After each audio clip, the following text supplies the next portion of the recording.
So hi ಸ್ನೇಹಿತರೆ, ಹೇಗಿದ್ದೀರಾ? I hope ಪ್ರತಿಯೊಬ್ಬರು ಸೂಪರ್ ಆಗಿದ್ದೀರಾ, ಚೆನ್ನಾಗಿದ್ದೀರಾ ಅನ್ಕೊಂತೀನಿ. ಸೊ ಫೈನಲಿ ಯಾರೆಲ್ಲ ಒಂದು ಇಂಡಿಯಾ ಪೋಸ್ಟ್ ಆಫೀಸ್ ನ ಒಂದು ಹೊಸದಾಗಿರುವಂತಹ ಒಂದು ನೋಟಿಫಿಕೇಶನ್ಗೋಸ್ಕರ ಒಂದು ವೈಟ್ ಅನ್ನ ಮಾಡ್ತಿದ್ರಿ, ಫೈನಲಿ ಇವತ್ತು ಇದರ ಒಂದು ಕಂಪ್ಲೀಟ್ ಆಗಿರುವಂತಹ ಒಂದು ನೋಟಿಫಿಕೇಶನ್ ನ ಒಂದು ಅನೌನ್ಸ್ಮೆಂಟ್ ಅನ್ನೋದು ಮಾಡಿಬಿಟ್ಟಿದ್ದಾರೆ. ಸೊ ಬನ್ನಿ, ಯಾವಾಗಿಂದ ಯಾವಾಗವರೆಗೂ ತಾವು ಅಪ್ಲಿಕೇಶನ್ ಹಾಕಬಹುದು ಎಂಬುದರ ಬಗ್ಗೆ ನಾನು ತಿಳಿಸ್ಕೊಡ್ತೀನಿ. ಎಷ್ಟು ಒಂದು ವೇಕೆನ್ಸೀಸ್ ಗಳನ್ನ ರಿಲೀಸ್ ಅನ್ನ ಮಾಡಿದ್ದಾರೆ ಎಂಬುದರ ಬಗ್ಗೆ ನಾನು ಮಾಹಿತಿಯನ್ನ ಕೊಡ್ತೀನಿ. ಈ ಒಂದು ನೋಟಿಫಿಕೇಶನ್ ಅಲ್ಲಿ ಈ ಬಾರಿ ಏನೆಲ್ಲ ಒಂದು ಚೇಂಜಸ್ ಆಗಿದಾವೆ ಎಂಬುದರ ಬಗ್ಗೆನೂ ಕೂಡ ನಾನು ಇಲ್ಲಿ ಶೇರ್ ಅನ್ನ ಮಾಡ್ತೀನಿ. ಬಹಳ ಒಂದು ಮುಖ್ಯವಾಗಿ ಈ ಒಂದು ನೋಟಿಫಿಕೇಶನ್ ರಿಲೇಟೆಡ್ ಸಂಪೂರ್ಣವಾಗಿರುವಂತಹ ಒಂದು ಇನ್ಫಾರ್ಮೇಶನ್ ಈ ಒಂದು ವಿಡಿಯೋದಲ್ಲಿ ಪ್ರತಿಯೊಂದು ಶೇರ್ ಅನ್ನ ಮಾಡ್ಬಿಡ್ತೀನಿ. ಸೊ ಬನ್ನಿ ನೋಟಿಫಿಕೇಶನ್ ಕಡೆ ಹೋಗೋಣ. ಸಾಧ್ಯವಾದಷ್ಟು ಪ್ರತಿಯೊಬ್ಬರು ಈ ಒಂದು ವಿಡಿಯೋನ ತಾವು ಕೊನೆ ತನಕ ನೋಡ್ತಾ ಪ್ರತಿಯೊಂದು ಇನ್ಫಾರ್ಮೇಶನ್ ತಾವು ಅರ್ಥವನ್ನ ಮಾಡಿಕೊಂಡು ನಂತರ ತಾವು ಅಪ್ಲಿಕೇಶನ್ ಹಾಕುವುದಕ್ಕೆ ತಾವು ರೆಡಿ ಆಗೋಗಿ. ಸ್ನೇಹಿತರೆ, ತಾವು ಸ್ಕ್ರೀನ್ ಮೇಲೆ ತಾವು ಗಮನಿಸಬಹುದು, ಈ ಒಂದು ಹೊಸದಾಗಿ ರಿಲೀಸ್ ಮಾಡಿರುವಂತಹ ಒಂದು ಕಂಪ್ಲೀಟ್ ಆಗಿರುವಂತಹ ಒಂದು ನೋಟಿಫಿಕೇಶನ್ ನಾನು ಇಲ್ಲಿ ಒಂದು ಓಪನ್ ಮಾಡ್ಕೊಂಡಿದ್ದೀನಿ. ಈ ಒಂದು ನೋಟಿಫಿಕೇಶನ್ ಮುಖಾಂತರನೇ ತಮಗೆ ಒಂದು ಎ ಟು ಝೆಡ್ ಒಂದು ಕಂಪ್ಲೀಟ್ ಆಗಿರುವಂತಹ ಒಂದು ಮಾಹಿತಿ ಅನ್ನೋದು ತಮಗೆ ಒಂದು ಸಿಗ್ಬಿಡುತ್ತೆ. ಓಕೆನಾ? ಮೊದಲನೇದಾಗಿ ತಾವು ಇಲ್ಲಿ ಒಂದು ಡೇಟ್ ಅನ್ನ ತಾವು ಗಮನಿಸಬಹುದು. 20/8/2026 ಅಂದ್ರೆ ನಿನ್ನೆ ರಾತ್ರಿ ಈ ಒಂದು ನೋಟಿಫಿಕೇಶನ್ ಒಂದು ಸರ್ಕ್ಯುಲೇಟ್ ಅನ್ನ ಮಾಡಿದ್ದಾರೆ. ಸೊ ನಿನ್ನೆ ಈ ಒಂದು ನೋಟಿಫಿಕೇಶನ್ ರಿಲೇಟೆಡ್ ಒಂದು ಇನ್ಫಾರ್ಮೇಶನ್ ಟೆಲಿಗ್ರಾಮ್ ಗ್ರೂಪ್ ನಲ್ಲಿ ಶೇರ್ ಅನ್ನ ಮಾಡಿ ನಾಳೆ ಇದರ ಬಗ್ಗೆ ಒಂದು ಕಂಪ್ಲೀಟ್ ಆಗಿರುವಂತಹ ಒಂದು ಮಾಹಿತಿಯನ್ನ ಶೇರ್ ಅನ್ನ ಮಾಡ್ತೀನಿ ಅಂತ ನಾನು ಹೇಳಿದ್ದೆ. ಸ್ನೇಹಿತರು, ಪ್ರತಿಯೊಬ್ಬರಿಗೂ ಒಂದು ಗಮನ ಇರಲಿ ನೋಡಿ, ನಮ್ಮ ಒಂದು ಚಾನಲ್ ಯಾವುದಾದ್ರೂ ಒಂದು ಅಫಿಷಿಯಲ್ ಆಗಿರುವಂತಹ ಒಂದು ಅಪ್ಡೇಟ್ಸ್ ಆಗಿರಲಿ, ಒಂದು ನೋಟಿಫಿಕೇಶನ್ ರಿಲೀಸ್ ಅನ್ನ ಮಾಡಿದ್ರೆ ಮಾತ್ರ ನಾವೇನೋ ಒಂದು ಇನ್ಫಾರ್ಮೇಶನ್ ಮಾಹಿತಿಯನ್ನು ನಾವು ಶೇರ್ ಅನ್ನ ಮಾಡ್ತೀವಿ. ಅದರ್ವೈಸ್ ಯಾವುದೇ ರೀತಿಯಂತಹ ಒಂದು ಫೇಕ್ ಆಗಿರುವಂತಹ ಒಂದು ಇನ್ಫಾರ್ಮೇಶನ್ ನಾವು ಶೇರ್ ಅನ್ನ ಮಾಡುದಿಲ್ಲ. ಈ ಒಂದು ಡಿಪಾರ್ಟ್ಮೆಂಟ್ ಬಗ್ಗೆ ತಮಗೆ ಒಂದು ಟೈಮ್ ಟು ಟೈಮ್ ಒಂದು ಅಪ್ಡೇಟ್ಸ್ ಗಳು ಬೇಕು ಅಂದ್ಕೊಂಡಿದ್ರೆ ದಯವಿಟ್ಟು ತಾವು ಚಾನಲ್ ಸಬ್ಸ್ಕ್ರೈಬ್ ಅನ್ನ ಮಾಡ್ಕೊಂಡು ಇಟ್ಕೊಳ್ಳಿ. ಹಾಗೆ ನಮ್ಮ ಒಂದು ಅಫಿಷಿಯಲ್ ಆಗಿರುವಂತಹ ಒಂದು ವಾಟ್ಸ್ಆಪ್ ಮತ್ತು ಟೆಲಿಗ್ರಾಮ್ ಗ್ರೂಪ್ ನ ಒಂದು ಲಿಂಕ್ ಅನ್ನ ಡಿಸ್ಕ್ರಿಪ್ಷನ್ ಅಲ್ಲಿ ಕೊಟ್ಟಿರ್ತೀನಿ. ಅಲ್ಲಿ ಕೂಡ ಬಹಳ ಒಂದು ಮುಖ್ಯವಾಗಿರುವಂತಹ ಒಂದು ಅಪ್ಡೇಟ್ಸ್ ಅನ್ನ ನಾನು ಶೇರ್ ಅನ್ನ ಮಾಡ್ತಾ ಇರ್ತೀನಿ. ಸೊ ಪ್ರತಿಯೊಬ್ಬರು ಹೋಗಿ ಅಲ್ಲಿ ಒಂದು ಜಾಯಿನ್ ಆಗಿ. ಈಗ ಒಂದು ಟಾಪಿಕ್ ಕಡೆ ಒಂದು ಬಂದಾಗ, government of India, ministry of communication, department of post ಕಡೆ ಈ ಒಂದು ನೋಟಿಫಿಕೇಶನ್ ರಿಲೀಸ್ ಅನ್ನ ಮಾಡಿದ್ದು. ಸಬ್ಜೆಕ್ಟ್ ಬಗ್ಗೆ ಮಾತಾಡಕ್ ಹೋದ್ರೆ GDS online engagement schedule 2 July 2026 descriptive notification and engagement schedule ಅಂತ ಇಲ್ಲಿ ಒಂದು ಸಬ್ಜೆಕ್ಟ್ ಅನ್ನ ಕೊಟ್ಟಿರುವಂತದ್ದು. ನೋಡಿ, ಈ ಒಂದು ನೋಟಿಫಿಕೇಶನ್ ಪ್ರೀವಿಯಸ್ ಮಂತ್ ಅಂದ್ರೆ ಒಂದು ಜುಲೈನಲ್ಲಿ ಒಂದು ರಿಲೀಸ್ ಮಾಡಬೇಕಾಗಿತ್ತು. ಬಟ್ ಅಲ್ಲಿ ಒಂದು ಟ್ರಾನ್ಸ್ಫರ್ ಪೋರ್ಟಲ್ ಒಂದು ಓಪನ್ ಇರುವಂತಹ ಒಂದು ರೀಸನ್ ಇಂದ ಜುಲೈನಲ್ಲಿ ರಿಲೀಸ್ ಮಾಡಬೇಕಾಗಿರುವಂತಹ ಒಂದು ನೋಟಿಫಿಕೇಶನ್ ಈ ತಿಂಗಳಲ್ಲಿ ಒಂದು ರಿಲೀಸ್ ಅನ್ನೋದು ಮಾಡಿದ್ದಾರೆ. I am directed forward here with the descriptive notification of the GDS online engagement scheduled to July 2026 for the information of all concerns ಅಂತ ಇಲ್ಲಿ ಒಂದು ಮೆನ್ಷನ್ ಅನ್ನ ಮಾಡಿದ್ದಾರೆ. ಇಂಪಾರ್ಟೆಂಟ್ ಆಗಿರುವಂತಹ ಒಂದು ಡೇಟ್ಸ್ ಕಡೆ ನಾವು ಗಮನವನ್ನು ಕೊಟ್ಟಾಗ ತಾವು ನೋಡಬಹುದು, ಪ್ರತಿ ಒಂದು ಡೀಟೇಲ್ಸ್ ಅನ್ನ ಇಲ್ಲಿ ಒಂದು ಏನೋ ಒಂದು ಅಫಿಷಿಯಲ್ ಆಗಿ ಇಲ್ಲಿ ಒಂದು ರಿಲೀಸ್ ಅನ್ನ ಮಾಡಿದ್ದಾರೆ. ಮೊದಲನೇದಾಗಿ submission of online application and fees payment ಬಗ್ಗೆ ಮಾತಾಡಕ್ ಹೋದ್ರೆ ನಾಳೆ ತಿಂಗಳು 2ನೇ ತಾರೀಕಿಂದ ಹಿಡಿದು 21ನೇ ತಾರೀಕು ತಾವೇನು ಒಂದು ಆನ್ಲೈನ್ ಮುಖಾಂತರ ಅಪ್ಲಿಕೇಶನ್ ಹಾಕಬಹುದು. ಅಂದ್ರೆ ಕೇವಲ 20 ದಿನ ಮಾತ್ರ ಏನೋ ಒಂದು ಅಪ್ಲಿಕೇಶನ್ ಹಾಕೋದಕ್ಕೆ ಒಂದು ಅವಕಾಶವನ್ನು ಕೊಟ್ಟಿದ್ದಾರೆ. ನಾಳೆ ತಿಂಗಳು 21ನೇ ತಾರೀಕು ಲಾಸ್ಟ್ ಮತ್ತು ಫೈನಲ್ ಆಗಿರುವಂತಹ ಒಂದು ಡೇಟ್ ಇರುತ್ತೆ. ಡೇಟ್ ಏನಾದ್ರೂ ಒಂದು ಎಕ್ಸ್ಟೆಂಡ್ ಮಾಡ್ತಾನಂದ್ರೆ 100% ಯಾವುದೇ ಒಂದು ಕಾರಣಕ್ಕೂ ಡೇಟ್ ಇಲ್ಲಿ ಒಂದು ಎಕ್ಸ್ಟೆಂಡ್ ಮಾಡುವುದಿಲ್ಲ. ಈಗ ಆನ್ಲೈನ್ ಒನ್ ಟೈಮ್ ರಿಜಿಸ್ಟ್ರೇಷನ್ ಅಂತಾನು ಕೂಡ ಇಲ್ಲಿ ಒಂದು ಮೆನ್ಷನ್ ಮಾಡಿದ್ದಾರೆ. ಈ ತಿಂಗಳು 31ನೇ ತಾರೀಕಿಂದ ಹಿಡಿದು ನಾಳೆ ತಿಂಗಳು 19ನೇ ತಾರೀಕು ತಾವೇನೋ ಒಂದು ಒನ್ ಟೈಮ್ ತಾವು ರಿಜಿಸ್ಟ್ರೇಷನ್ ತಾವು ಮಾಡ್ಕೋಬೇಕಾಗಿರುತ್ತೆ. ಅಂದ್ರೆ ಸಿಂಪಲ್ ಆಗಿ ಹೊಸ ಒಂದು ಕ್ಯಾಂಡಿಡೇಟ್ಸ್ ತಮ್ಮ ಒಂದು ಮೊಬೈಲ್ ನಂಬರ್, ತಮ್ಮ ಇಮೇಲ್ ಅಡ್ರೆಸ್ ಅನ್ನ ಕೊಟ್ಟು ತಾವೇನೋ ಒಂದು ಪಾಸ್ವರ್ಡ್ ಅನ್ನ ತಾವು ಜನರೇಟ್ ಅನ್ನ ಮಾಡಿಕೊಂಡು ತಾವು ಒಂದು ರಿಜಿಸ್ಟ್ರೇಷನ್ ಐಡಿ ಅನ್ನ ತಾವು ಪಡ್ಕೋಬೇಕಾಗುತ್ತೆ. ರಿಜಿಸ್ಟ್ರೇಷನ್ ಮಾಡಿಕೊಂಡು ನಾಳೆ ತಿಂಗಳು 2ನೇ ತಾರೀಕಿಂದಾನೇ ತಾವೇನೋ ಒಂದು ಆನ್ಲೈನ್ ಮುಖಾಂತರ ಒಂದು ಅಪ್ಲಿಕೇಶನ್ ಹಾಕಬಹುದು ಅಂತ ಹೇಳಿದ್ದಾರೆ.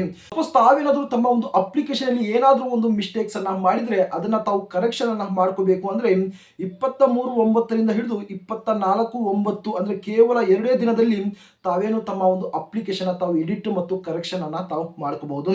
ಸೊ ಗಮನ ಇರಲಿ ನೋಡಿ, ಯಾವುದೇ ಒಂದು ಕಾರಣಕ್ಕೆ ತಾವು ಏನೋ ಒಂದು ಅವಸರ ಬೀಳ್ದಿರ ತಾವು ಅತಿ ಬೇಗವಾಗಿ ತಾವು ಅಪ್ಲಿಕೇಶನ್ ಹಾಕೋದಕ್ಕೆ ತಾವು ಹೋಗಬೇಡಿ. ಪ್ರತಿಯೊಂದು ಡೀಟೇಲ್ಸ್ ಯಾವ ರೀತಿ ಒಂದು ಅಪ್ಲಿಕೇಶನ್ ಒಂದು ಸ್ಟೆಪ್ ಬೈ ಸ್ಟೆಪ್ ಏನೋ ಒಂದು ಅಪ್ಲಿಕೇಶನ್ ಹಾಕೋದು ಎಂಬುದರ ಬಗ್ಗೆ ತಿಳಿಸ್ಕೊಡ್ತೀನಿ. ನಂತರ ಯಾವ ಒಂದು ಸರ್ಕಲ್ಗೆ ಒಂದು ಅಪ್ಲಿಕೇಶನ್ ಹಾಕಬೇಕಾಗಿರುತ್ತೆ ಮತ್ತು ಯಾವ ಒಂದು ಡಿವಿಷನ್ಗೆ ತಾವೇನೋ ಒಂದು ಅಪ್ಲಿಕೇಶನ್ ಹಾಕಬೇಕಾಗಿರುತ್ತೆ, ಒಂದು ಬೆಸ್ಟ್ ಆಗಿರುವಂತಹ ಒಂದು ಡಿವಿಷನ್ ಯಾವುದು, ನಿಮ್ಮ ಒಂದು ಪರ್ಸೆಂಟೇಜ್ ನ ಒಂದು ಆಧಾರದ ಮೇಲೆ ಎಂಬುದರ ಬಗ್ಗೆ ಏನೋ ಒಂದು ಕಂಪ್ಲೀಟ್ ಆಗಿರುವಂತಹ ಒಂದು ಮಾಹಿತಿನ ಶೇರ್ ಮಾಡಿದ ನಂತರ ತಾವೇನು ಅಪ್ಲಿಕೇಶನ್ ಹಾಕುವುದಕ್ಕೆ ತಾವು ಪ್ರಯತ್ನವನ್ನ ಮಾಡಿ. ಅದರ್ವೈಸ್ ಯಾವುದೇ ಒಂದು ಕಾರಣಕ್ಕೆ ಅತಿ ಬೇಗವಾಗಿ ಅವಸರ ಬೀಳ್ದಿರ ತಾವು ಅಪ್ಲಿಕೇಶನ್ ಹಾಕಕ್ಕೆ ಹೋಗಬೇಡಿ. ಬಹಳ ಒಂದು ಮುಖ್ಯವಾಗಿ ಈ ಒಂದು ಡಿಪಾರ್ಟ್ಮೆಂಟ್ ಅಲ್ಲಿ 2 ರಿಂದ 3 ಒಂದು ಪೋಸ್ಟ್ ಅನ್ನ ರಿಲೀಸ್ ಅನ್ನ ಮಾಡ್ತಾರೆ. ಮೊದಲನೇದಾಗಿ ಒಂದು BPM ಅನ್ನೋ ಪೋಸ್ಟ್ ಅನ್ನ ರಿಲೀಸ್ ಅನ್ನ ಮಾಡ್ತಾರೆ, ಒಂದು ಬ್ರಾಂಚ್ ಪೋಸ್ಟ್ ಮಾಸ್ಟರ್ ಅಂತ ಕರಿತೀವಿ. ಇದು ಒಂದು ಕಂಪ್ಲೀಟ್ ಆಗಿ ಒಂದು ಆಫೀಸ್ ವರ್ಕ್ ಇರುತ್ತೆ. ನಂತರ ಅಸಿಸ್ಟೆಂಟ್ ಬ್ರಾಂಚ್ ಪೋಸ್ಟ್ ಮಾಸ್ಟರ್ ಅಂದ್ರೆ ಒಂದು ABPM, ಇದು ಒಂದು ಆಫೀಸ್ ವರ್ಕ್ ಇರುತ್ತೆ, ಹಾಗೆ ಒಂದು ಫೀಲ್ಡ್ ವರ್ಕ್ ಸಹ ಇರುತ್ತೆ. ನಂತರ ಡಾಕ್ ಸೇವಕು ಕೂಡ ಸೇಮ್ ಆಗಿ ಒಂದು ಆಫೀಸ್ ವರ್ಕ್ ಇರುತ್ತೆ ಮತ್ತು ಫೀಲ್ಡ್ ವರ್ಕ್ ಸಹ ಇರುತ್ತೆ. ಹಾಗಾದ್ರೆ ಈ ಒಂದು 3 ಪೋಸ್ಟ್ಗೂ ಎಷ್ಟೆಷ್ಟು ಒಂದು ಸ್ಯಾಲರಿ ಸಿಗುತ್ತೆ ಎಂಬುದರ ಬಗ್ಗೆ ತಾವು ಗಮನವನ್ನು ಕೇಳಬಹುದು. ಫಾರ್ BPM ಪೋಸ್ಟ್ಗೆ ಸುಮಾರು 12,000 ಹಿಡಿದು 29,380 ರೂಪಾಯಿವರೆಗೂ ತಾವೇನು ಒಂದು ಸ್ಯಾಲರಿಯನ್ನು ತಾವು ಪಡಿಬಹುದು ಅಂತ ಹೇಳಿದ್ದಾರೆ. ನಂತರ ABPM ಮತ್ತು ಡಾಕ್ ಸೇವಕ್ಗೆ 10,000 ಹಿಡಿದು 24,470 ರೂಪಾಯಿವರೆಗೂ ತಾವು ಸ್ಯಾಲರಿಯನ್ನು ತಾವು ಪಡಿಬಹುದು. ಸೊ ಈ ಸ್ಯಾಲರಿ ರಿಲೇಟೆಡ್ ನಾನು ಸಪ್ರೇಟ್ ಆಗಿರುವಂತಹ ಒಂದು ವಿಡಿಯೋ ಮಾಡಿದ ಮೂಲಕ ತಮಗೇನೋ ಒಂದು ಪ್ರತಿಯೊಂದು ಮಾಹಿತಿನ ಶೇರ್ ಅನ್ನ ಮಾಡ್ತೀನಿ. ನಂತರ ಏಜ್ ಲಿಮಿಟ್ ಬಗ್ಗೆ ಮಾತಾಡಕ್ಕೆ ಹೋದ್ರೆ ಮಿನಿಮಮ್ ಆಗಿರುವಂತಹ ಒಂದು ಏಜ್ 18 ವರ್ಷ ಅಂತ ಹೇಳಿದ್ದಾರೆ ಮತ್ತು ಮ್ಯಾಕ್ಸಿಮಮ್ ಆಗಿರುವಂತಹ ಒಂದು ಏಜ್ 40 ವರ್ಷ ಇದೆ. ಇದು ಕೂಡ ಒಂದು ಸೇಮ್ ಆಗಿ ಇದೆ, ಏನು ಒಂದು ಚೇಂಜಸ್ ಇಲ್ಲ. ನಂತರ ಒಂದು SC/ST ಗೆ 5 ವರ್ಷ ಏಜ್ ರಿಲ್ಯಾಕ್ಸೇಷನ್ ಇರುತ್ತೆ ಮತ್ತು OBC ಅವರಿಗೆ 3 ವರ್ಷ ಮತ್ತು EWS ಗೆ ಯಾವುದೇ ರೀತಿಯಂತಹ ಒಂದು ರಿಲ್ಯಾಕ್ಸೇಷನ್ಸ್ ಇರುವುದಿಲ್ಲ. ಇದು ಕೂಡ ಯಾವುದೇ ರೀತಿಯಂತಹ ಒಂದು ಚೇಂಜಸ್ ಆಗಿಲ್ಲ. ಎಜುಕೇಶನ್ ಕ್ವಾಲಿಫಿಕೇಶನ್ ಅಥವಾ ಒಂದು ಅರ್ಹತೆ ಬಗ್ಗೆ ಮಾತಾಡಕ್ ಹೋದ್ರೆ ಇದು ಸೇಮ್ ಆಗಿ ಏನೋ ಒಂದು 10th ತಾವು ಕಂಪ್ಲೀಟ್ ಅನ್ನ ಮಾಡ್ಕೊಂಡಿರ್ಬೇಕು. ಯಾವುದೇ ರೀತಿಯಂತಹ ಒಂದು ಎಕ್ಸಾಮಿನೇಷನ್ಸ್ ಇರುವುದಿಲ್ಲ. ನಿಮ್ಮ SLC ಒಂದು ಕ್ವಾಲಿಫಿಕೇಶನ್ ಅಥವಾ ಒಂದು ಪರ್ಸೆಂಟೇಜ್ ನ ಮೇಲೆ ತಮ್ಮ ಒಂದು ಫೈನಲ್ ಆಗಿರುವಂತಹ ಒಂದು ಸೆಲೆಕ್ಷನ್ ಅನ್ನ ಮಾಡ್ತಾರೆ. ಇದರಲ್ಲೂ ಕೂಡ ಯಾವುದೇ ರೀತಿಯಂತಹ ಒಂದು ಚೇಂಜಸ್ ಇಲ್ಲ. ಬಟ್ ಒಂದು ಕಂಡೀಷನ್ ಏನಂದ್ರೆ ತಾವೇನೋ ಒಂದು ಅಪ್ಲಿಕೇಶನ್ ಹಾಕ್ತಾ ಇದ್ದೀರಾ, ತಾವು ಯಾವ ಒಂದು ಸರ್ಕಲ್ಗೆ ತಾವು ಅಪ್ಲಿಕೇಶನ್ ಹಾಕ್ತಿದ್ರ ಆ ಒಂದು ಸರ್ಕಲ್ ನ ಒಂದು ಲೋಕಲ್ ಲ್ಯಾಂಗ್ವೇಜ್ ತಮಗೆ ಒಂದು ಗೊತ್ತಿರಬೇಕು. ಸಪೋಸ್ ನಮ್ಮ ಒಂದು ಕರ್ನಾಟಕದವರು ನಮ್ಮ ಒಂದು ಕರ್ನಾಟಕದಲ್ಲಿ ಒಂದು ಪರ್ಟಿಕ್ಯುಲರ್ ಆಗಿರುವಂತಹ ಒಂದು ಡಿಸ್ಟ್ರಿಕ್ಟ್ ಗೆ ತಾವು ಅಪ್ಲಿಕೇಶನ್ ಹಾಕ್ತೀರಾ. ಸೊ ಆ ಒಂದು ಡಿಸ್ಟ್ರಿಕ್ಟ್ ನಲ್ಲಿ ಒಂದು ಲೋಕಲ್ ಲ್ಯಾಂಗ್ವೇಜ್ ಏನಿರುತ್ತೆ, ಕನ್ನಡ ಇರ್ಬೋದು, ತೆಲುಗು ಇರ್ಬೋದು, ಕೆಲವರು ಏನೋ ಒಂದು ಅಲ್ಪ ಸ್ವಲ್ಪ ಹಿಂದಿ ಮಾತಾಡೋರು ಇರ್ಬೋದು. ಸೊ ಆ ಒಂದು ಲೋಕಲ್ ಲ್ಯಾಂಗ್ವೇಜ್ ಬಗ್ಗೆ ತಮಗೆ ಒಂದು ನಾಲೆಡ್ಜ್ ಇರಬೇಕು ಅಂತ ಕೂಡ ಇಲ್ಲಿ ಒಂದು ಜಸ್ಟ್ ಒಂದು ಕಂಡೀಷನ್ ಅಂತೂ ಇಲ್ಲಿ ಒಂದು ಹೇಳಿದ್ದಾರೆ. ಈ ಬಾರಿ ಈ ಒಂದು ನೋಟಿಫಿಕೇಶನ್ ಅಲ್ಲಿ ಒಂದು ಸೆಲೆಕ್ಷನ್ ಕ್ರೈಟೀರಿಯಾ ಬಗ್ಗೆ ಮಾತಾಡಕ್ ಹೋದ್ರೆ ತಾವು ಗಮನವಿಟ್ಟು ಕೇಳಬಹುದು. The applicants will be short listed for the engagement on the basis of A system generated ಒಂದು ಮೆರಿಟ್ ಲಿಸ್ಟ್ ಅಂತ ಇಲ್ಲಿ ಒಂದು ಹೇಳಿದ್ದಾರೆ. ಓಕೆನಾ, the merit list will be prepared on the basis of marks obtain conversation of grade points two marks ಅಂತ ಇಲ್ಲಿ ಒಂದು mention ಮಾಡಿದ್ದಾರೆ. ತಾವೇನೋ ಒಂದು SLC ಒಂದು ಕ್ವಾಲಿಫಿಕೇಶನ್ ಮೂಲಕ ತಾವೇನೋ ಒಂದು ಅಪ್ಲಿಕೇಶನ್ ಹಾಕ್ತೀರಾ, ತಮ್ಮ ಒಂದು SLC ಒಂದು ಪರ್ಸೆಂಟೇಜ್ ನ ಒಂದು ಮೇಲೆ ಏನು ಸಿಸ್ಟಮ್ ಜನರೇಟೆಡ್ ಒಂದು ಮೆರಿಟ್ ಲಿಸ್ಟ್ ಅನ್ನೋದು ಇಲ್ಲಿ ಒಂದು ರಿಲೀಸ್ ಅನ್ನ ಮಾಡ್ತಾರೆ. ಪ್ರತಿಯೊಂದು ಸಿಸ್ಟಮೇ ಒಂದು ಜನರೇಟ್ ಅನ್ನೋದು ಮಾಡಿಬಿಡ್ತಾರೆ ತಮ್ಮ ಒಂದು ಮೆರಿಟ್ ಲಿಸ್ಟ್ ಅನ್ನ. ಬಹಳ ಒಂದು ಕೇರ್ಫುಲ್ ಆಗಿ ತಾವು ಏನೋ ಒಂದು ಅಪ್ಲಿಕೇಶನ್ ಫಿಲ್ಅಪ್ ಅನ್ನ ಮಾಡುವಂತಹ ಒಂದು ಸಂದರ್ಭದಲ್ಲಿ ತಮ್ಮದೇನಾದ್ರೂ ಒಂದು SLC ಅಲ್ಲಿ ಏನಾದ್ರೂ ಒಂದು ಪಾಯಿಂಟ್ಸ್ ಗ್ರೇಡ್ ಪಾಯಿಂಟ್ಸ್ ಅನ್ನ ಕೊಟ್ಟಿದ್ರೆ ತಾವು ಅದನ್ನ ಮಲ್ಟಿಪಲ್ 9.5 ನ ಅಲ್ಲಿ ತಾವು ಮಲ್ಟಿಪಲ್ ಮಾಡಿ ತಾವೇನೋ ಒಂದು ಮಾರ್ಕ್ಸ್ ಅನ್ನ ತಾವು ಎಂಟರ್ ಅನ್ನ ಮಾಡಬೇಕಾಗಿರುತ್ತೆ. ಸೊ ಇದೆಲ್ಲ ನಾನು ಏನೋ ಒಂದು ಅಪ್ಲಿಕೇಶನ್ ಹಾಕುವಂತ ಒಂದು ಸಂದರ್ಭದಲ್ಲಿ ಪ್ರತಿಯೊಂದು ಡೀಟೇಲ್ಸ್ ಅನ್ನ ನಾನು ಶೇರ್ ಮಾಡ್ತೀನಿ.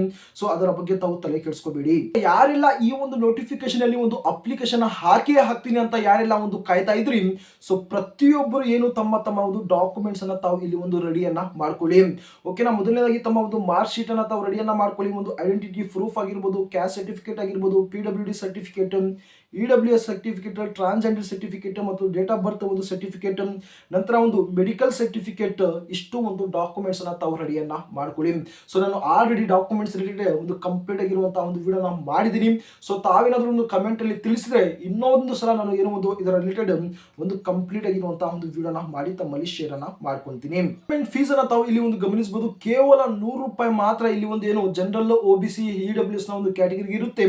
ನಂತರ SC/ST ನ ಒಂದು ಕ್ಯಾಂಡಿಡೇಟ್ಸ್ ಗಳಿಗೆ 1 ರೂಪಾಯಿನೂ ಕೂಡ ಇಲ್ಲಿ ಒಂದು ಅಪ್ಲಿಕೇಶನ್ ಫೀಸ್ ಅನ್ನೋದು ಇಲ್ಲಿ ಒಂದು ಇರುವುದಿಲ್ಲ. ಇನ್ ಕೇಸ್ ತಾವೇನಾದ್ರೂ ಒಂದು ಒಂದಕ್ಕಿಂತ ಹೆಚ್ಚು ಒಂದು ಅಪ್ಲಿಕೇಶನ್ ಹಾಕ್ತಿವಿ ಅಂದ್ರೆ, ನಾವು ಬೇರೆ ಬೇರೆ ಒಂದು ಸರ್ಕಲ್ಗೆ, ಬೇರೆ ಬೇರೆ ಒಂದು ಡಿವಿಷನ್ಗೆ ಒಂದಕ್ಕಿಂತ ಹೆಚ್ಚು ಒಂದು ಅಪ್ಲಿಕೇಶನ್ ಹಾಕ್ತಿವಿ ಅಂದ್ರೆ ಅಂತ ಒಂದು ಕ್ಯಾಂಡಿಡೇಟ್ ಗಳಿಗೆ ಇಲ್ಲಿ ತಾವು ನೋಡಬಹುದು, ಇಲ್ಲಿ ಒಂದು ವಾರ್ನಿಂಗ್ ಅನ್ನ ಕೊಟ್ಟಿದ್ದಾರೆ. In case any duplicate registration is found by the alternating the basic details, the candidates of all such candidates will be remove from the selection process ಅಂತ ಇಲ್ಲಿ ಒಂದು ಹೇಳಿದ್ದಾರೆ. ಏನಾದ್ರೂ ಒಂದಕ್ಕಿಂತ ಹೆಚ್ಚು ಒಂದು ಅಪ್ಲಿಕೇಶನ್ ಆಗಿರ್ಬೋದು, ಇಲ್ಲಾಂದ್ರೆ ಏನಾದ್ರೂ ಒಂದು ಮಾರ್ಕ್ಸ್ ಅನ್ನ ಎಡಿಟ್ ಮಾಡೋದಾಗ್ಲಿ, ಏನಾದ್ರೂ ಒಂದು ಫೇಕ್ ಆಗಿರುವಂತಹ ಒಂದು ಡೀಟೇಲ್ಸ್ ಅನ್ನ ಹಾಕೋದಾಗ್ಲಿ, ಒಂದು ಡೂಪ್ಲಿಕೇಟ್ ಡೀಟೇಲ್ಸ್ ಅನ್ನ ಹಾಕಿದ್ರೆ ಖಂಡಿತವಾಗಿ ತಮಗೆ ಇಲ್ಲಿ ಒಂದು ಮುಲಾಜಿಲ್ದಿರ ತಮ್ಮನ್ನ ಇಲ್ಲಿ ಒಂದು ರಿಜೆಕ್ಟ್ ಅನ್ನ ಮಾಡ್ತೀವಿ ಅಂತ ಇಲ್ಲಿ ಒಂದು ವಾರ್ನಿಂಗ್ ಸಹ ಇಲ್ಲಿ ಒಂದು ಕೊಟ್ಟಿದ್ದಾರೆ. ಈ ಒಂದು ನೋಟಿಫಿಕೇಶನ್ ಅಲ್ಲಿ ಏನು ಅಷ್ಟೊಂದು ಏನೋ ಒಂದು ಚೇಂಜಸ್ ಅನ್ನ ಮಾಡಿಲ್ಲ. ಸೊ ಪ್ರೀವಿಯಸ್ ಅಲ್ಲಿ ಯಾವ ರೀತಿ ಇತ್ತು, ಸೊ ಇದೇ ರೀತಿಯಾಗಿ ಒಂದು ಸೆಲೆಕ್ಷನ್ ಪ್ರೊಸೆಸ್ ಇರುತ್ತೆ, ಒಂದು ಕ್ವಾಲಿಫಿಕೇಶನ್ ಇರುತ್ತೆ. ಬಟ್ ತಾವು ಬಹಳ ಒಂದು ಕೇರ್ಫುಲ್ ಆಗಿ ತಾವು ಅಪ್ಲಿಕೇಶನ್ ತಾವು ಇಲ್ಲಿ ಒಂದು ಹಾಕೋಬೇಕಾಗುತ್ತದೆ. ಈಗ ಟೋಟಲ್ ಆಗಿ ಎಷ್ಟು ಒಂದು ವೇಕೆನ್ಸೀಸ್ ಗಳನ್ನ ಒಂದು ಸರ್ಕಲ್ ವೈಸ್ ರಿಲೀಸ್ ಅನ್ನ ಮಾಡಿದ್ದಾರೆ ಅಂದ್ರೆ ಇನ್ನೂ ಇದರ ಬಗ್ಗೆ ಒಂದು ಕನ್ಫರ್ಮೇಶನ್ ಇಲ್ಲ. ಫಾರ್ ಎಕ್ಸಾಂಪಲ್ ಆಗಿ ಮಾತಾಡಕ್ ಹೋದ್ರೆ ಏನೋ ಒಂದು 35,000ಕ್ಕಿಂತ ಹೆಚ್ಚು ಏನೋ ಒಂದು ವೇಕೆನ್ಸೀಸ್ ಗಳಂತಾನೆ ಇಲ್ಲಿ ಒಂದು ರಿಲೀಸ್ ಅನ್ನ ಮಾಡ್ತಾರೆ. ಇನ್ನೇನು ಕೆಲವೇ ದಿನಗಳಲ್ಲಿ ಟೋಟಲ್ ಆಗಿರುವಂತಹ ಒಂದು ವೇಕೆನ್ಸೀಸ್ ಗಳನ್ನ ಹೇಳ್ತಾರೆ ಮತ್ತು ಯಾವ ಯಾವ ಒಂದು ಸ್ಟೇಟ್ ಗೆ ಎಷ್ಟೆಷ್ಟು ವೇಕೆನ್ಸೀಸ್ ಗಳು, ಯಾವ ಯಾವ ಒಂದು ಡಿವಿಷನ್ ಗೆ ಎಷ್ಟು ವೇಕೆನ್ಸೀಸ್ ಗಳು ಅಂತಹ ಒಂದು ಇನ್ಫಾರ್ಮೇಶನ್ ಶೇರ್ ಅನ್ನ ಮಾಡ್ತಾರೆ. ಅದರ ಬಗ್ಗೆ ನಾನು ಆದಷ್ಟು ಬೇಗ ನಾನು ಅಪ್ಡೇಟ್ ಅನ್ನ ಕೊಡ್ತೀನಿ. ಈ ಒಂದು ವಿಡಿಯೋ ಮುಖಾಂತರ ಕೊನೆಯದಾಗಿ ಹೇಳೋದು ಒಂದೇ, ಅಪ್ಲಿಕೇಶನ್ ಹಾಕೋರು ತಮ್ಮ ತಮ್ಮ ಒಂದು ಡಾಕ್ಯುಮೆಂಟ್ಸ್ ಅನ್ನ ಈಗಾಗಲಿಂದಾನೇ ತಾವೇನು ರೆಡಿಯನ್ನ ಮಾಡ್ಕೊಳ್ಳಿ. ಓಕೆನಾ, ನಾನು ಯಾವಾಗ ಒಂದು ಅಪ್ಡೇಟ್ ಅನ್ನ ಕೊಡ್ತೀನಿ, ಯಾವಾಗ ನಾನು ಅಪ್ಲಿಕೇಶನ್ ಹಾಕುವಂತ ಒಂದು ಮೆಥಡ್ ಅನ್ನ ತೋರಿಸ್ತೀನಿ, ಯಾವ ಒಂದು ಡಿವಿಷನ್ಗೆ ಯಾವ ಒಂದು ಸರ್ಕಲ್ಗೆ ಒಂದು ಅಪ್ಲಿಕೇಶನ್ ಹಾಕಬೇಕು ಅಂತ ಒಂದು ಸ್ಟೆಪ್ ಬೈ ಸ್ಟೆಪ್ ಇನ್ಫಾರ್ಮೇಶನ್ ಕೊಟ್ಟಿದ ನಂತರ ತಾವು ಅದೇ ರೀತಿಯಾಗಿ ತಾವು ಅಪ್ಲಿಕೇಶನ್ ತಾವು ಫಿಲ್ ಅನ್ನ ಮಾಡ್ಕೊಳ್ಳಿ. ಐ ಹೋಪ್ ಪ್ರತಿ ಒಂದು ಇನ್ಫಾರ್ಮೇಶನ್ ನಮ್ಮ ಒಂದು ಕರ್ನಾಟಕದಿಂದ ಎಲ್ಲಾ ಒಂದು ಕ್ಯಾಂಡಿಡೇಟ್ಸ್ ಗಳಿಗೆ ಒಂದು ಸಿಕ್ಕಿದೆ ಅನ್ಕೊಂತೀನಿ. ನೋಡಿ, ಪ್ರತಿ ಒಂದು ಇನ್ಫಾರ್ಮೇಶನ್ ತಮಗೆ ಇದೇ ರೀತಿಯಾಗಿ ಒಂದು ಅಫಿಷಿಯಲ್ ಆಗಿರುವಂತಹ ಒಂದು ಅಪ್ಡೇಟ್ಸ್ ತಮಗೆ ಸಿಗ್ತಾ ಇರುತ್ತೆ. ದಯವಿಟ್ಟು ಹೇಳ್ತಿದ್ದೀನಿ, ಒಂದು ಫೇಕ್ ಆಗಿರುವಂತಹ ಒಂದು ಇನ್ಫಾರ್ಮೇಶನ್ ಇಂದ ಒಂದು ಬಚಾವ್ ಆಗಬೇಕು ಅಂದ್ರೆ ಈಗಾಗಲೇ ಒಂದು ಚಾನಲ್ ಸಬ್ಸ್ಕ್ರೈಬ್ ಅನ್ನ ಮಾಡ್ಕೊಳ್ಳಿ. ನಮ್ಮ ಎಲ್ಲಾ ಒಂದು ಟೆಲಿಗ್ರಾಮ್ ಮತ್ತು ವಾಟ್ಸ್ಆಪ್ ಗ್ರೂಪ್ ಅನ್ನ ತಾವು ಜಾಯಿನ್ ಅನ್ನ ಮಾಡ್ಕೊಳ್ಳಿ. ಮುಂದಿನ ಮತ್ತೊಂದು ವಿಡಿಯೋದಲ್ಲಿ ಖಂಡಿತವಾಗಿ ಸಿಗ್ತೀನಿ.